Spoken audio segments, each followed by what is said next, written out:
বাইরে গুটি গুটি বৃষ্টি হচ্ছে, বাচ্চারা বায়না ধরছে আজকে স্পেশাল ঝাল কিছু খাবে।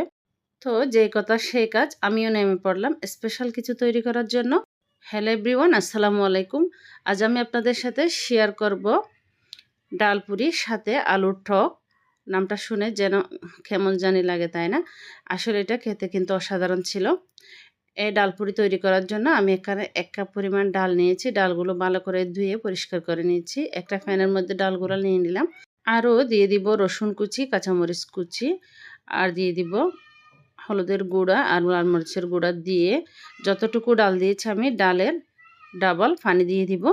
পানি দিয়ে ডালটা সিদ্ধ করার জন্য দিয়ে দিলাম।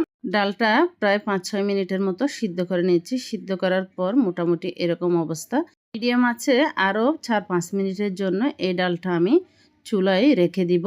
এখন তৈরি করে নিব ডাল পুরির খামিটা। এখানে 2 কাপ পরিমাণ ময়দা নিয়ে নিয়েছি। দিয়ে দিয়েছি 1 টেবিল চামচের মতো তেল, স্বাদ মতো লবণ দিয়ে ভালো করে মিশিয়ে নিতে হবে।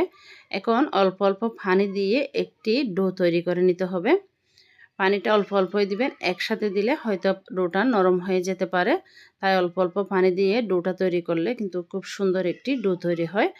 এই যে আমার এই ডোটা কিন্তু তৈরি হয়ে গেল। আমি 5 মিনিটের মতো এরকম ময়ান করে এটা রেস্টে রেখে দিব প্রায় 10 মিনিটের জন্য।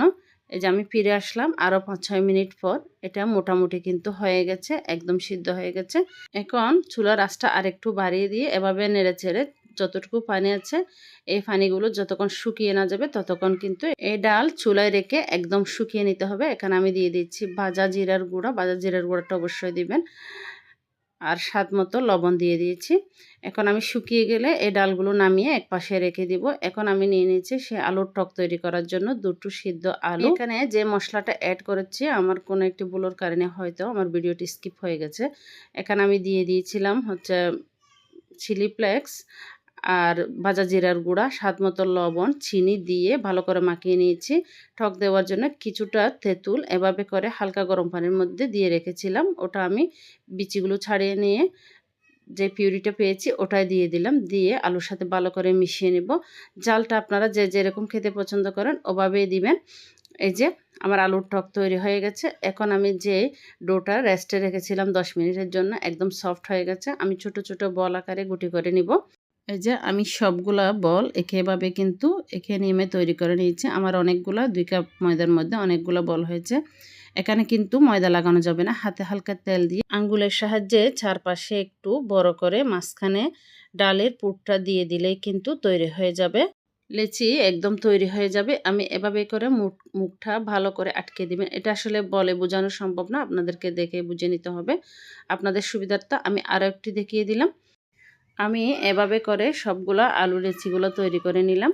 এই যে আমি একটু আপনাদেরকে লেচিগুলো তৈরি করে দেখাচ্ছি। এই যে হালকা একটু তেল দিয়ে দিলাম। হালকা তেল দিয়ে হাত দিয়ে চেপে চেপে প্রথমে একটু বড় করে নেবেন যাতে করে ডালটা সব জায়গায় ছড়িয়ে যায় এবং আলতো হাতে কিন্তু এই কাজটা করতে হবে। বেলনি দিয়ে আলতো হাতে বেলতে হবে।